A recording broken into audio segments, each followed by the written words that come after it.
अरे मेरे भाई, अगर अपने बच्चों की चिंता आप नहीं करोगे तो दुनिया में कोई आपके बच्चे का चिंता नहीं करेगा। बच्चों की चिंता क्या होती है, एक बार लालू जी से आप लोग देखिए और सीखिए।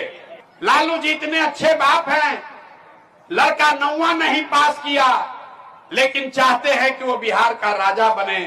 और आप अपना दशा देखिए, आपका बच्चा मैट्रिक पास कर लिया, आईए बीए कर लिया, उसको चपरासी का नौकरी भी नहीं है, लेकिन आपको उसका कोई चिंता नहीं है।